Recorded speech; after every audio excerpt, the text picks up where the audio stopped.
네, 우리 함께 기도하고 하나님 말씀 함께 나누도록 하겠습니다. Let's pray.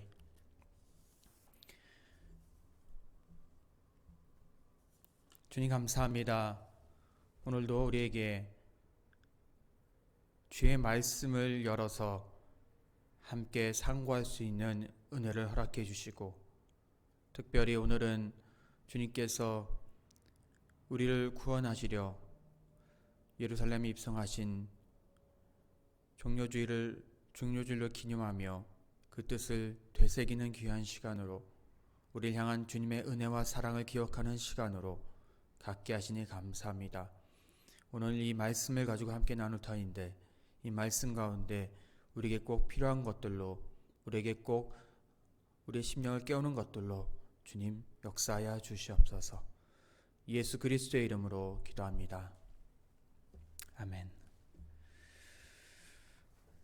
네.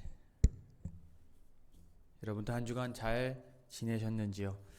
평안한 가운데 여러분들 각 가정에서, 또한 제한된 환경이지만 직장에서 여러분들 나름 좋은 시간들, 의미 있는 시간들 보냈으리라 생각합니다.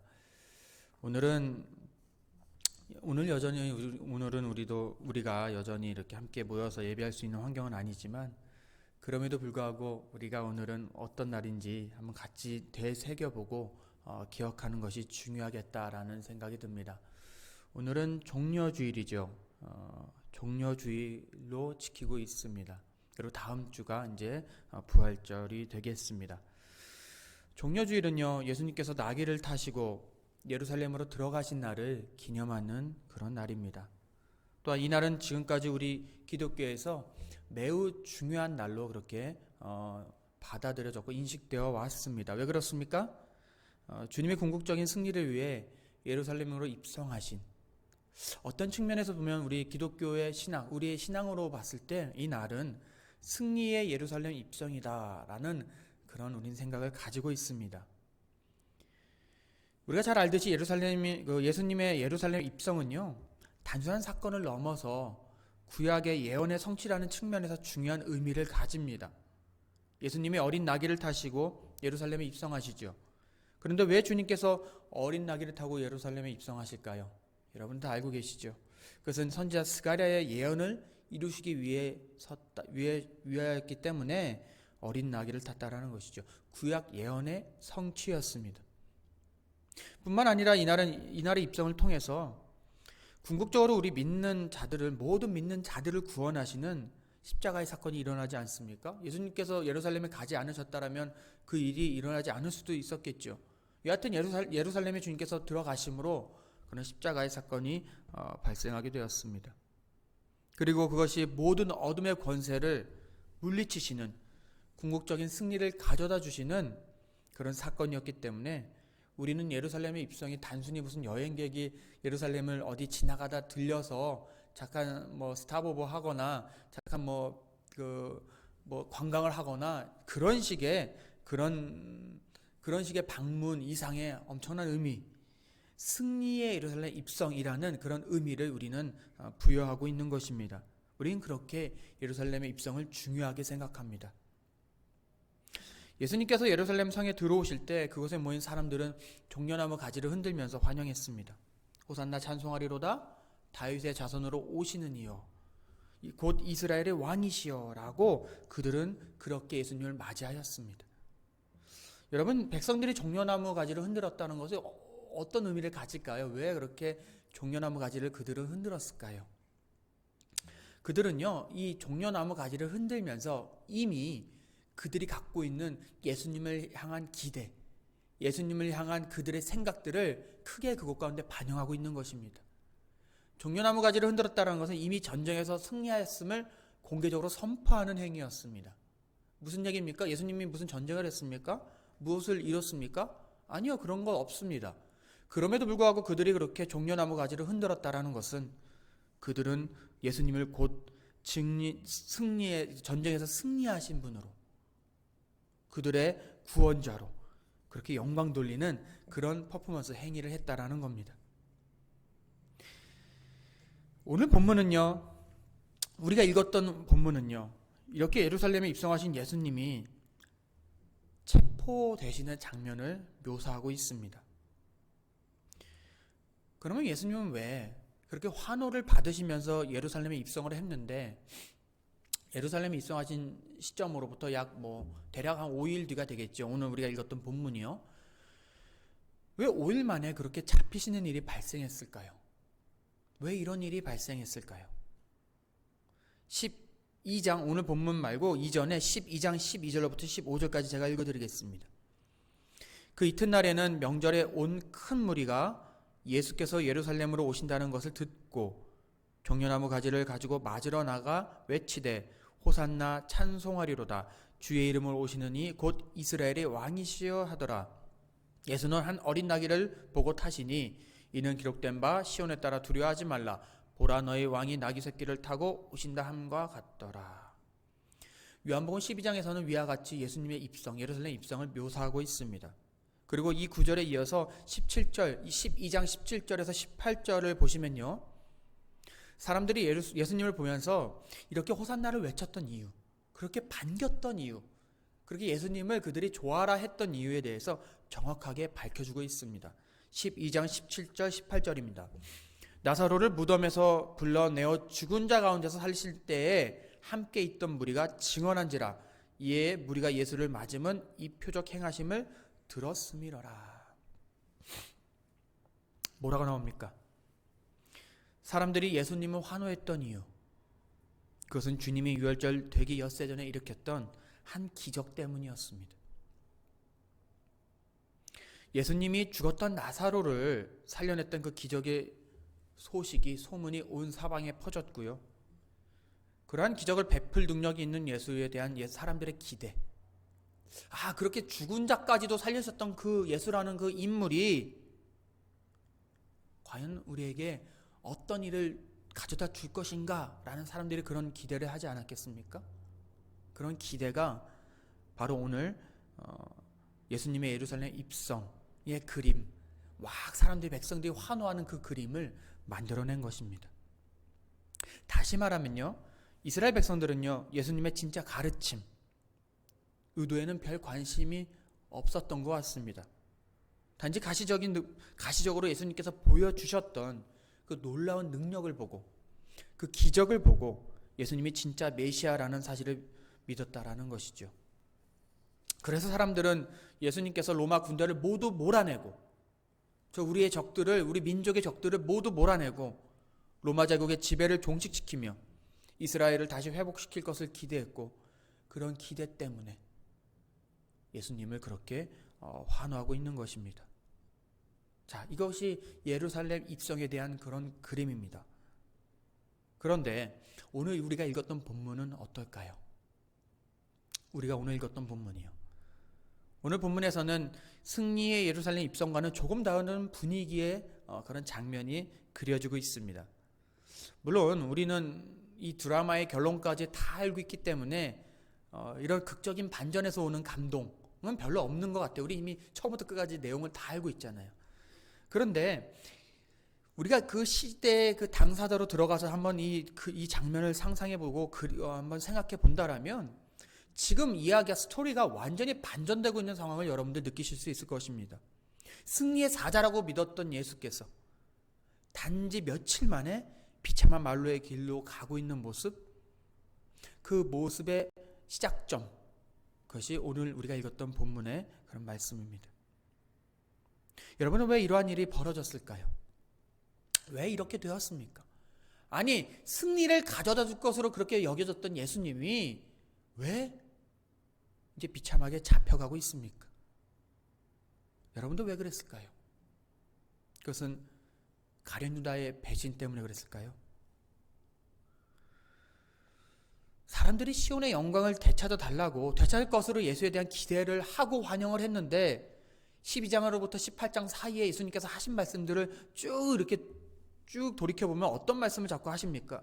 자꾸 아버지 곁으로 갔다는 자꾸 이상한 소리만 해대고 별 기대와 비전 없는 소리만 자꾸 하고 하니까 이제는 사람들이 예수에 대한 기대를 다 저버리고 등을 돌린 것일까요? 그래서 오늘 예수님께서 잡히시고 있는 것입니까? 여러분도 어떻게 생각하십니까? 우리는 이번 사순절 기간에 우리 이장렬 목사님이 저술하신 예수님의 고난과 부활에 대한 40일간의 묵상 2권을 함께 이렇게 묵상하고 있습니다. 그리고 여러분들 기억하시겠지만 이 책의 21자 제목이요, 사명을 위한 고난 부둥켜 안기라는 제목입니다. 오늘 설교의 모티브도 여기로부터 나왔다고 할 수 있을 것 같습니다. 여기서 질문하는 것의 핵심은요, 예수님의 체포되시는 그 민감한 상황, 생사가 왔다 갔다 하는 그 상황에서 베드로는 감정이 격해진 반응을 보이고 있지만, 어떻게 예수님은 그 상황 가운데서도 절제된 감정, 평안한 모습, 마치 평안한 사람이 보일 수 있는 그런 행동을 할 수 있느냐라는 겁니다. 여러분들도 오늘 본문을 함께 읽어보시면서 이것에 대한 한번 생각을 함께 나누길 원하고요. 한번 생각해 보시는 시간이 되었으면 좋겠습니다. 본문으로 함께 한번 들어가 보시죠.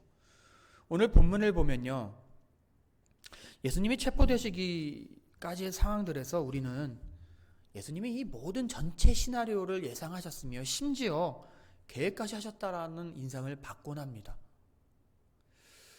그분이 체포되고 유죄 판결을 받기까지 그 수동적으로 끌려가시는 모습이 아니라, 이상하게도 이 상황은 뭔가 이 각본이 짜여진 듯한, 뭔가 이미 계획된 대로 전개된 듯한 그런 느낌을 받곤 합니다. 여러분 18장 본문을 천천히 읽어보시면 그런 느낌을 받으실 것입니다. 왜 이런 느낌을 줄까요?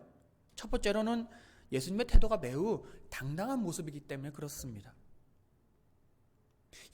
생각해 보시죠. 이 본문이 어떤 본문입니까?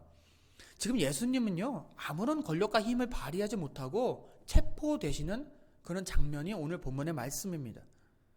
근데 요한이요, 이 장면을 묘사할 때 이야기 전체에서 예수님은 무대의 중앙을 차지하시고 이 사건들을 이끌어 가시는 모습으로 그렇게 사도 요한은 그렇게 묘사했습니다. 이와 대조적으로 이 군사들은요, 배경인물, 엑스트라 같은 느낌이죠. 생각해 보시죠. 체포하는 장면에 체포의 주체는 누굴까요? 체포의 주체는 군사들이겠죠. 아니면 그 가운데 떡하니 서 있는 가룟 유다가 될지도 모르겠습니다. 그런데 이 오늘 본문의 그 본문에서는 이 주체가 철저히 예수님 중심으로 그려져 있다라는 겁니다. 18장 4절입니다. 예수께서 그 당할 일을 다 아시고 나아가 이르시되 너희가 누구를 찾느냐? 뭐라고 되어 있습니까? 그 당할 일을 다 아시고 나아가 이르시되. 18장 9절입니다. 이는 아버지께서 내게 주신 자 중에서 하나도 잃지 아니하여 싸움나이다 하신 말씀을 응하게 하려 함이로다. 그 말씀을 응하게 하기 위함이다 라고 그렇게 본문은 이야기합니다. 그리고 이 본문 가운데 예수님께서 이 사건 전체를 통제하고 있다라는 인상을 주는 것은 5절과 6절이 절정이지요. 어떻게 되어 있습니까? 5절입니다. 대답하되 나사렛 예수라 하거늘 이르시되 내가 그니라 하시니라. 그를 파는 유다도 그들과 함께 섰더라. 6절이 중요합니다. 예수께서 그들에게 내가 그니라 하실 때 그들이 물러가서 땅에 엎드러지는지라. 여기에서 보는 것은요, 예수님의 당당함과 동시에 사람들이 예수의 신적 위엄에 대하여 압도되고 있는 모습을 우리는 발견할 수 있습니다. 예수님이 아주 당당한 모습으로 체포되는 자리 가운데 임하셨습니다. 두 번째로요, 이 장면을 예수께서 이끌고 계시다라는 느낌을 주는 것이 제자들 향한 예수님의 마음, 예수님의 돌보시는 마음에서도 그런 것들이 느껴집니다. 예수님은요, 체포되시는 그 순간 가운데서도 여전히 제자들을 생각하시기 때문에 예수님의 그 여유로움을 가지고 계신 것이지요. 그리고 생명이 위협되는 궁극적인 도전의 직면에서도 예수님이 제자들에게 아주 깊은 관심을 갖고 계시다, 예수님이 제자를 사랑하고 계시다라는 그런 인상을 주기 때문에 참 읽는 우리들이 감동적이기도 합니다. 그런데 이러한 예수님의 마음은요, 이미 13장 1절로부터 시작합니다. 요한복음 13장 1절입니다. 유월절 전에 예수께서 자기가 세상을 떠나 아버지께로 돌아가실 때가 이른 줄 아시고 세상에 있는 자기 사람들을 사랑하시되 끝까지 사랑하시니라. 이러한 끝까지 사랑하셨던 이러한 주님, 제자들을 떠나가실 것을 미리 아셨기 때문에 남겨진 제자들을 향한 그 마음, 그 사랑을 계속 간직하셨던, 그 사랑의 마음을 보이셨던 우리 주님, 이러한 주님이여 오늘 본문에서도 본인이 잡혀가시는, 체포되시는 그 순간에서도 제자들을 자유롭게 해달라고 요구하심으로 제자들을 돌보시던 그런 마음을 나타내고 계십니다. 18장 8절입니다. 예수께서 대답하시되 너희에게 내가 그니라 하였으니 나를 찾거든 이 사람들이 가는 것을 용납하라 하시니. 이 장면에서 보는 것은 예수님이 이런 상황이 될 것을 이미 아셨고 제자들을 사랑하셨으며 결정적인 순간이 되었을 때에도 제자들을 보호하기 위해서 그렇게 부단히 애쓰고 계신다라는 것입니다. 결론적으로 요한복음은요, 예수님의 체포에 대해서 예수님이 피하고 싶었으나, 도망가고 싶었으나 예상치 못하게 그 적들의 습격을 받아서 포위로 인해서 끌려갔다라고 말하고 있지 않습니다. 이 예수님의 체포에 대해서 요한이 증언하고 있는 것은 무엇입니까? 예수님은 이미 예상하셨고 준비하셨다라는 것, 이미 그는 마음 가운데 또한 여러 가지 것들로 준비하셨다라는 것을 그렇게 보여주고 있다라는 겁니다. 자, 그러면 제가 다시 묻겠습니다. 우리 주님은 다 알고 계셨는데 왜 그렇게 잡히셨을까요? 다 알고 계셨는데 우리 주님은 왜 그렇게 잡히셨을까요?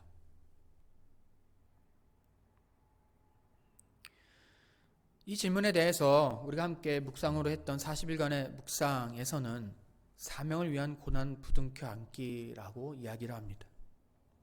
예수님이 힘이 없어서, 능력이 없어서가 아니라 자신에게 앞으로 다가올 체포, 고난당함, 십자가의 죽음을 스스로 수용하는 것, 스스로 받아들이는 것, 그 스스로 그 고난을 끌어안는 것, 수용하는 것, 그것이 자신의 사명임을 아셨다라는 겁니다. 우리 예수님은 그가 이 고난의 잔을 마심으로 인하여 여러분들을, 또한 저를, 아니 여러분들 각자 한 사람 한 사람을 구원할 수 있다라는 그 사명, 구원할 수 있다라는 그 길 때문에 그 사명의 잔을 스스로 받아들이고 그 길을 수용하셨고 걸어가셨다라는 겁니다.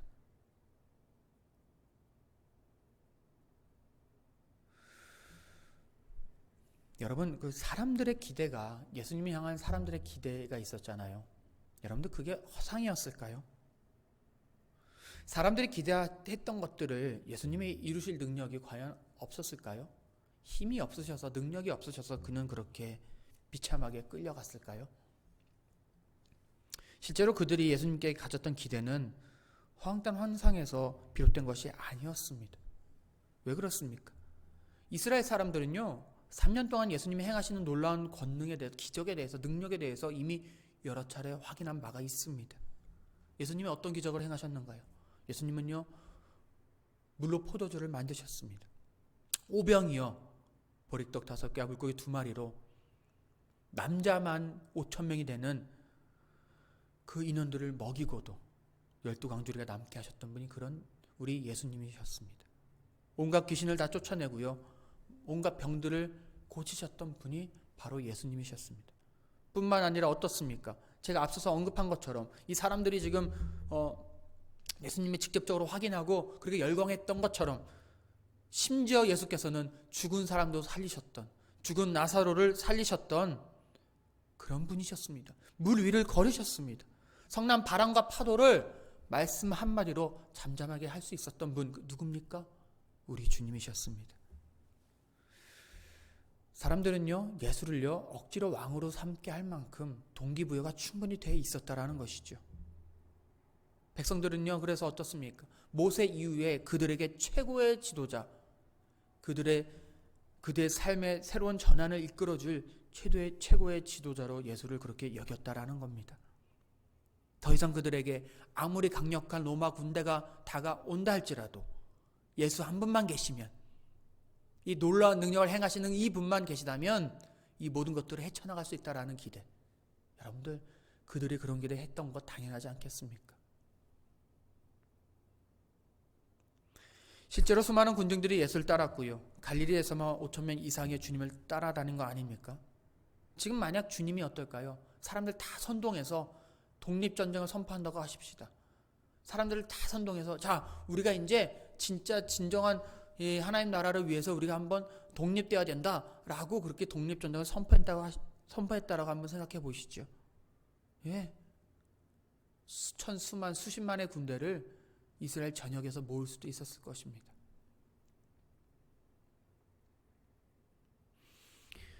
우리 주님이요, 그러나 그렇게 하지 않으셨습니다. 예수님은 사람의 기대를 충족시키기 위함이 아닌 하나님으로부터의 사명에 대한 인식, 그 사명을 끌어안고 계셨기 때문에 이 땅 가운데 그가 하셔야 될 일을 그는 아셨다라는 겁니다. 여러분들, 그러면 우리는 어떨까요? 이런 주님을 따르는 우리들이 어떤 모습으로 살아야 할까요? 여러분, 우리가 우리의 사명을 끌어안기 위해서 예수님이 하셨던 것처럼 고난을 감수하는 것, 고난을 끌어안는 것, 여러분들 어떻게 생각하십니까? 예수를 믿는다는 것은요, 죄송하지만 고통과 고난을 끌어안고 가겠다, 이 고통과 고난을 내가 감수하겠다라는 의지의 표명입니다. 우리가 예수를 닮는다라고 하는 것은요, 그가 왜 그렇게 살아야만 했고 왜 그렇게 죽어야만 했는가에 대하여 나도 그 삶을 따라가겠다고 공식적으로 표명하는 것입니다. 이것이 원래 본래 기독교의, 본래 크리스찬의 모습인 것입니다. 따라서 내가 예수를 믿는다는 것은, 믿는다고 신앙을 고백하는 것은 내가 예수 때문에 고난이 와도 심지어 죽음이 닥쳐와도 기꺼이 수용하고 살아가겠다는 생명을 내던지는 그런 엄청난 고백인 것입니다. 그리고 이것이 우리의 사명입니다. 예수 믿는 사람, 예수 믿는 주의 자녀들의 사명인 것입니다. 왜냐고요? 왜일까요? 그분이 나를 살리기 위해 이 땅에 오셨고 고통을 당하셨고 죽으셨음을 우리는 알기 때문에, 그것이 우리 주님이 우리에게 베푸신 것임을 우리는 알기 때문에, 그리고 그것으로 어떻게 되었습니까? 우리가 영원히 살아갈 수 있는 그 영원한 생명이 허락되었으니 나도 그 주님을 따라, 나도 주님의 그 가신 그 길을 따라 살다가 죽어갈 수 있다라는 그런 고백을 하는 것이죠. 이것이 예수 믿는 자의 숙명이라고 하면 숙명이라 하겠습니다. 우리가 필수적으로 갖춰야 할 우리 신앙의 자세라고 할 것입니다. 그러나 오늘날 21세기 기독교는 어떻습니까? 요즘 교회들은요, 마치 교회에서 이런 생각을 제가 가끔씩 해요. 제발 예수 좀 믿는다고 말 좀 해보세요 라고 애원하는 것 같습니다. 우리 교회에서 그렇게 애원하는 것 같아요. 예수 믿는 사람들이 초신자들에게 그렇게 애원하는 것 같습니다. 어떻게든 비유를 맞추고 교회에 대해서 좋은 감정을 갖게 하고 좋은 생각이 들게끔 만들어서 교회에 정착시키는 것, 그리고 예배 혹은 교회 여러 가지 모임에 참석하게 하는 것, 그것이 전도고 제자 양육이고 하나님 나라 확장이고 예수의 정신을 이 땅에 실현시키는 것일까요? 여러분들 그렇습니까? 그런 거 하지 말자는 말씀을 드리는 게 아닙니다. 우리가 새로운 사람이 있고 초신자를 있고 하면 우리는 그들을 섬겨야 되고요, 잘 베풀어야 하고, 또한 그리스도의 사랑을 그들 가운데, 그들뿐만 아니라 우리 교회에 출석하지 않는 사람들뿐만 아니라 이 세상 누구에게도 우리는 그 사랑을 가지고 살아야 될 줄 믿습니다. 하지만 제가 말씀드리는 것은, 과연 그렇게 신자를 만들어서 조심스럽게 이렇게 어떤 보석을 다루듯이 해서 만드는 것이 정말 예수의 정신을 이 땅 가운데 실현시키는 그런 길일까요? 여러분, 심하게 말씀드리자면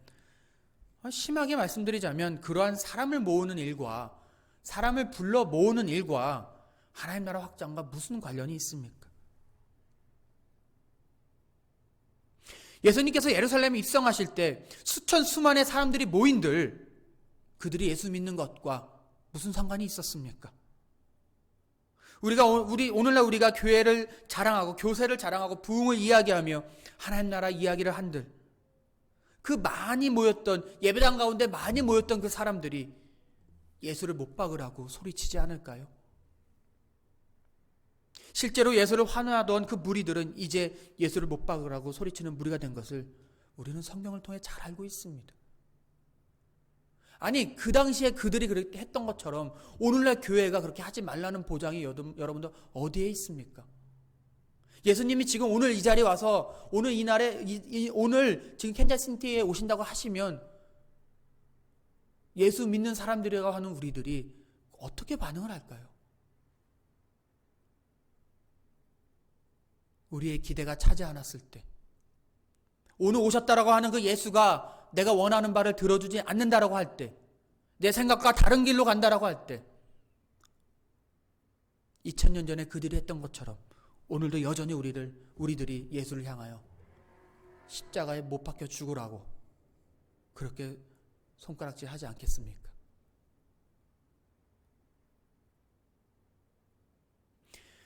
빌라도에게 예수님이 넘겨졌을 때 어떠했습니까? 빌라도는 예수님을요, 십자가의 처형을 할 만큼의 어떤 죄를 발견하지 못했습니다. 그 정도의 죄를 예수로부터 발견하지 못했습니다. 19장, 요한복음 19장 12절 제가 읽어드리겠습니다. 그러므로 빌라도가 예수를 놓으려고 힘썼으나 유대인들이 소리질러 이르되 이 사람을 놓으면 가이사의 충신이 아니니이다. 무릇 자기를 왕이라 하는 자는 가이사를 반역하는 것이니이다. 15절입니다. 그들이 소리 지르되 없이 하소서, 없이 하소서. 그를 십자가에 못 박게 하소서. 빌라도가 이르되 내가 너희 왕을 십자가에 못 박으랴.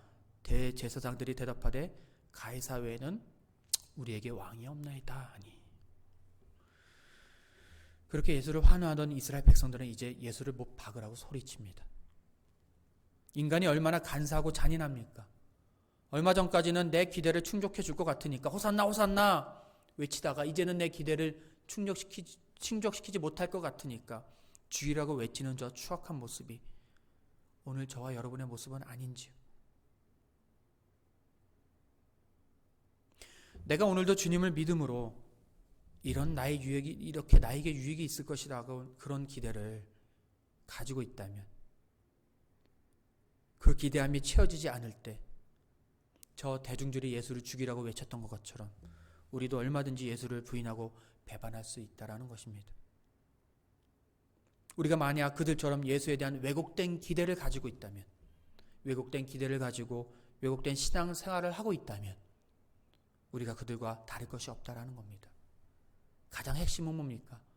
예수에 대한 어떤 기대를 품고 있는가? 여기서 그것이 핵심이 되는 겁니다. 오늘 말씀을 정리하고자 합니다. 오늘 본문에서 가장 빛나는 것은요, 예수님이 기꺼이 체포되셨다라는 사실입니다. 천사의 12군데를 소환하실 수 있었을 그분, 왕의 권위로서 적들이 비틀거리며 땅에 쓰러지도록 할 수도 있었던 그분이 자발적으로 복종하여 체포되고 재판을 받고 죽음에 이르는 것을 받아들이셨습니다. 그 스스로 고난을 끌어안으셨습니다. 우리의 신앙도 그 예수님을 따르는 것임을 기억하십시오.